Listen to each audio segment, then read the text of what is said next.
બોટાદના લાઠીદળ મુકામે તારીખ 16/6/2025 રોજ અતિશય વરસાદના કારણે એક ઇકો પૂરની અંદર તણાતા એની અંદર 9 લોકો હતા।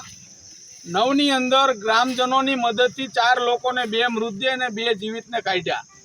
24 કલાક થઈ ગઈ, હજી એનડીઆરની ટીમ નથી આવી, તંત્ર હજી ઊંઘમાં છે। તો આ કઈ રીતનું તંત્ર કામ કરે છે?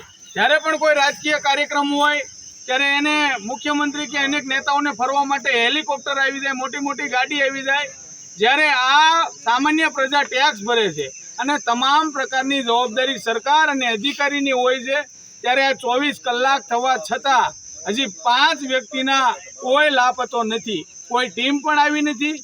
ગ્રામજનો જાતે મહેનત કરી અને 4 લોકોને ગોત્યા। તો આ સરકાર શું કરવા માંગે છે? તો વહેલામાં વહેલી તકે આ પરિવારની મદદ અર્થે આવે। અને મામલતદાર એમ કહે છે કે એક ટીમ છે બાજુના ગામ પીપળિયાની અંદર છે, તો આખા ગુજરાતની અંદર માત્ર એક ટીમ જ કામ કરે છે? લોકોનો પ્રશ્ન છે। તો વહેલામાં વહેલી તકે લાઠીદળ મુકામે એનડીઆરની ટીમ મોકલો અને આ લોકોને જેટલું બને એટલું ઝડપી ગોતો, કારણ કે હજી 24 કલાક થઈ ગયા, કદાચ કે કાંટામાં ઝાડમાં ફસાણા હોય તો જીવિત હોય, પરંતુ આ તંત્ર હજી મૌન છે, ઊંઘમાં છે। લોકોમાં ખૂબ રોષ છે, વહેલી તકે આવે એવી એક માંગ ઉઠી છે।